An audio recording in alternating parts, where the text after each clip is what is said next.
खरं तर या प्रकरणाची मला काही कल्पना नव्हती। काल दुपारी मला ज्यावेळेस फोन आला पोलीस अधिकाऱ्यांचा की असं असं झालेलं आहे, त्यावेळेस मी त्यांना स्पष्ट भाषेत सांगितलं, मला आता तुमच्याकडनं कळालंय, काय असेल ती रीतसर कारवाई करा, ज्यांनी चूक केली असेल त्याची सजा होऊ द्या, जी काय कायदा असेल तर कायद्याप्रमाणे होईल। काय पोलीस काय म्हणाले? आरोप केला जातो की तुम्ही प्रेशर टाकत होता म्हणून गुन्हा दाखल झाला होता, कारण गुन्हा दाखल व्हायला वेळ लागला होता। मला माहीतच नव्हतं, मला काल दुपारी माहीत झालं। आणि जो गुन्हा फिर्यादी आहेत ते जर चौकीत गेलं गुन्हा दाखल करायचं म्हणलं तर कोण नाही म्हणू शकत नाही, किंवा कोणी सांगा बाबा आम्ही म्हणलो फोन करून आपण गुन्हा दाखल करू नका असं नाही। 21 तारखेला हा गुन्हा घडलाय। 21 तारखेला गुन्हा घडल्यानंतर बातमी कुठंच बाहेर येऊ दिली नाही। 24 म्हणजे काल तो गुन्हा दाखल झालाय। बोललं जाते विरोधी पक्षांकडून की आमदारांचा भाऊ होता म्हणून हे सगळं प्रेशर क्रिएट केलं गेलं। अजिबात नाही, आम्हालाच माहित नाही, कुणालाच माहित नाही, त्यांनाच माहित काय घडलं ते। ज्यावेळेस काल फोन आले त्यावेळेस माहित झाला विषय घडलेला। पोलिसांनी काल फोन केला तेव्हा पोलीस नेमकं तुम्हाला काय म्हणाले? मला निरोप असा आला, तुमच्या बंधूंच्या विरोधात आणि त्यांच्या मित्रांच्या विरोधात गुन्हा दाखल झालेला आहे, एवढंच मला सांगितलं। त्यांच्याकडे गन कसं काय आली? दादांशी काय बोलणं झालं का?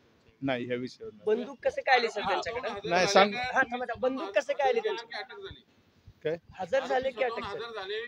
नाही, आम्ही हजर जा मुली सांगितलं, मला ज्यावेळेस कळलं मी स्पष्ट भाषेत सांगितलं की तुम्ही जायचं चौकीत जाऊ, जे कोण आपले अधिकारी असेल त्यांच्याकडे जाऊन हजर व्हा, आणि ते हजर झाले।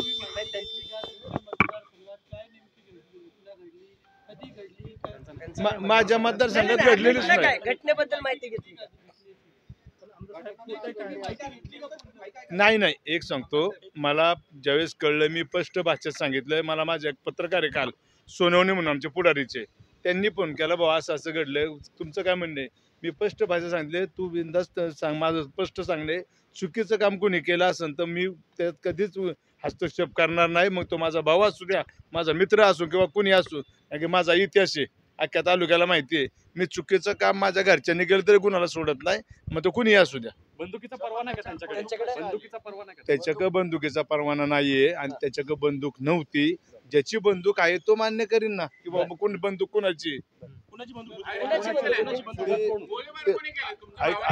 मला ते मला माहित नाही, पण एक सांगतो, ज्याची बंदूक आहे तो बंदूकवाला सांगणार आहे। मी ते नव्हतं तर मी काय सांगणार? गणपत जगतापचे लायसन आहे त्याचं, मी चौकशी केली।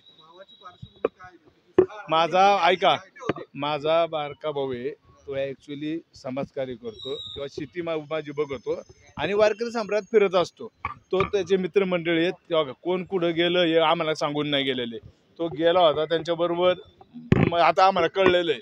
आणि ती घटना घडली तर त्याच्याकडे लायसन नाहीये किंवा त्याकडे वस्तू नाहीये, आणि ज्यावेळेस कुठली फायर झाली असेल त्याची काय असेल ती पुंगळी वगैरे, ज्याची लायसन आहे वेपन तो देणार आहे ना। घटनाक्रम सांगा तुम्हाला, घटनाक्रम नाही सांगतो, असं काही नाही।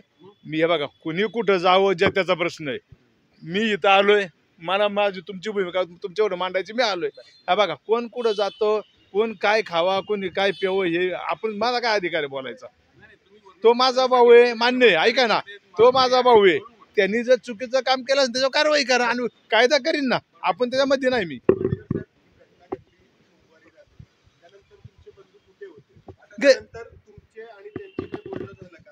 मी सांगतो, ती घटना घडली, ते सकाळचे घरी आले आणि मी हे रिअल सांगतो, ती सगळी फिरत असतात, ते आले घरी आल्यानंतर मला काहीच माहित नाही। मी माझ्या कासर साहित्य लक्ष्मी चौक या इंजवडीची दयनीय अवस्था होती, ते रिपेरिंगचं आमचं काम चालू होतं, मला त्या कामावर जायचं होतं, मी तिकडे कामावर गेलो। आम्ही सगळी मंडळी, ते गणपत जगताप ही पण तिथं होती माझ्याबरोबर, आम्ही त्या रस्त्याचं भूमिपूजन केलं, काम चालू केलं, आम्ही अशीच बाईट दिली आणि नंतर दुपारी मला कळलं असं घडलं। नाही सांगितलं तुम्हाला जे काही कळलं ते पोलिसांकडून कळलं? हो। पोलिसांनी तुम्हाला ब्रीफ करताना घटनाक्रम काय झालं हे सांगितलं का, की त्या रात्री हे झालं? मला एवढंच त्यांनी सांगितलं की अशा अशा ठिकाणी असा गुन्हा घडलाय, तिथं तुमचा भाऊ होता, एवढं आहे। काय गुन्हा घडला? काय गुन्हा घडला? तिथं फायर झाली आणि बहुतेक तुमचा भाऊ होता।